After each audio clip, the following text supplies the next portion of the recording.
Start. धन्यवाद विद्यार्थियों, प्रिय शिक्षक बंधु भगिनी, समाज प्रेमियों। मैं हवलदार सिंह, शिक्षक बृहन मुंबई महानगर पालिका या उत्तर विभाग, कोरबा मीठागर महानगर पालिका, मनपा हिंदी शाला वडाला, आप लोगों के सम्मुख तुलसीदास जी के कुछ चर्चित और प्रचलित दोहों का वर्णन करता हूँ, वाचन करता हूँ। उनके संबंधित भावार्थ को भी मैं आपके सम्मुख प्रकट करता हूँ। कृपया ध्यानपूर्वक सुनने का कष्ट करें और अपने दैनिक जीवन में उतारने का कष्ट करें। धन्यवाद। तुलसीदास जी का दोहा नंबर 1। तुलसी मीठे बचन ते सुख उपजत चहुओर, वशीकरण एक मंत्र है परिहरु वचन कठोर। वशीकरण एक मंत्र है परिहरु वचन कठोर। तुलसी मीठे वचन ते सुख उपजत चहुओर, वशीकरण एक मंत्र है परिहरु वचन कठोर। तुलसीदास जी कहते हैं कि मीठी वाणी बोलने से चारों तरफ सर्वत्र सुख ही सुख फैलता है। वशीकरण एक मंत्र है परिहरु वचन कठोर। दूसरों को वश में करने का एक ही मंत्र है कि हमें अपने दैनिक जीवन में कठोर वाणी बोलने से परित्याग करना चाहिए। तो बच्चों, बड़े ही मार्मिक दोहे हैं तुलसीदास जी के, इसलिए हमें इन दोहों का पालन करना चाहिए कि मीठी वाणी सर्वत्र और हर वक्त बोलने का प्रयास करना चाहिए। दोहा नंबर 2। तुलसी काया खेत है मनसा बने किसान, पाप पुण्य दो बीज हैं बुए सुलुने निदान। तुलसी काया खेत है मनसा बने किसान, पाप पुण्य दो बीज हैं बुए सुलुने निदान। बुए सुलुने निदान। तुलसीदास जी कहते हैं ये हमारा शरीर एक खेत के समान है और मन एक किसान के समान है। पाप और पुण्य ये दोनों बीज हैं जो जैसा बोता है वैसी ही फसल काटता है। पाप करेंगे तो पाप की फसल मिलेगी, पुण्य करेंगे तो पुण्य की फसल मिलेगी। इसलिए हमें ध्यान रखना चाहिए कि अपने दैनिक जीवन में पुण्य और धर्म संबंधी कार्य करने चाहिए। धन्यवाद। तुलसीदास का दोहा नंबर 3।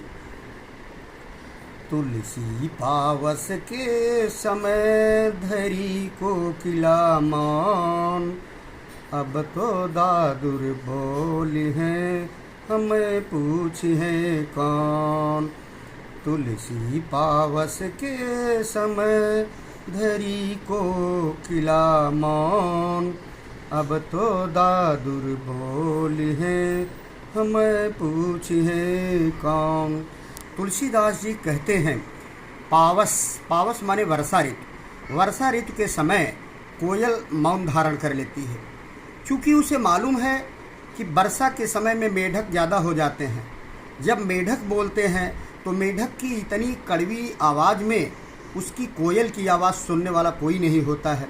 इसका मतलब ये कि दुर्दिन के समय में मनुष्य को ये चाहिए कि जब दुष्टों की संख्या ज़्यादा हो जाती है तो वहाँ पर उसे मौन धारण करना चाहिए, क्योंकि दुष्ट की संख्या ज़्यादा होने पर वो जब अपनी आवाज़ को ही ऊंची किए रहेंगे तो आपकी सुरीली या आपकी सत्यवादी आवाज़ को सुनने वाला कोई भी नहीं होगा। इसलिए तुलसीदास जी ने कहा, तुलसी पावस के समय धरी को किला मौन, अब तो दादुर बोली हैं हमें पूछी है कौन। अब तो दादुर बोली हैं हमें पूछी है कौन। आज के संकलन का अंतिम दोहा मैं आपके सम्मुख पुनः प्रस्तुत करता हूँ। ध्यानपूर्वक सभी विद्यार्थी, शिक्षक और समाज सुनने का प्रयास करें। धन्यवाद।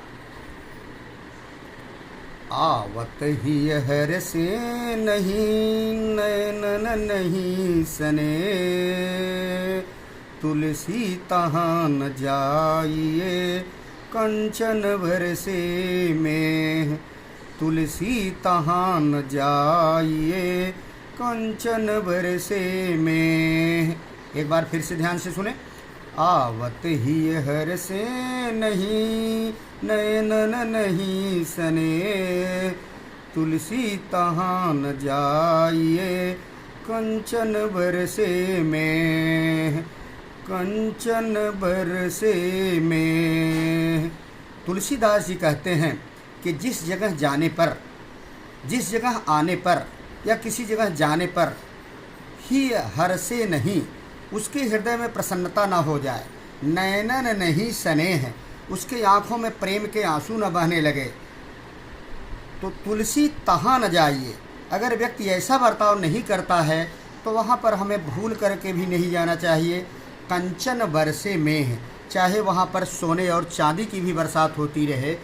मेह माने बादल, ऐसे बादल जहाँ से सोने और चांदी की बरसात होती हो, वहाँ पर भी, उस स्थल पर भी हमें भूल कर नहीं जाना चाहिए। एक बार फिर से सुने बच्चे। आवत ही हर से नहीं नैनन नहीं सने, तुलसी तहाँ न जाइए कंचन बरसे में, तुलसी तहाँ न जाइए कंचन बरसे में। जिस जगह आने या जाने पर कोई भी समाज अगर प्रसन्न ना हो, नयनों में, आँखों में प्रेम की आंसू, प्रेम की धारा न बहने लगे, वहाँ पर हमें कभी भी भूल कर नहीं जाना चाहिए। चाहे वहाँ पर बहुत ही संपन्नता हो, बहुत बड़ा वैभव हो, बहुत बड़ी समृद्धि हो, दूसरे शब्दों में वहाँ पर सोने और चांदी के बादलों की बरसात ही क्यों न होती हो, वहाँ पर हमें नहीं जाना चाहिए। धन्यवाद। आज के इस YouTube चैनल के माध्यम से मैं अपने दोहों को यहीं पर समाप्त करता हूँ।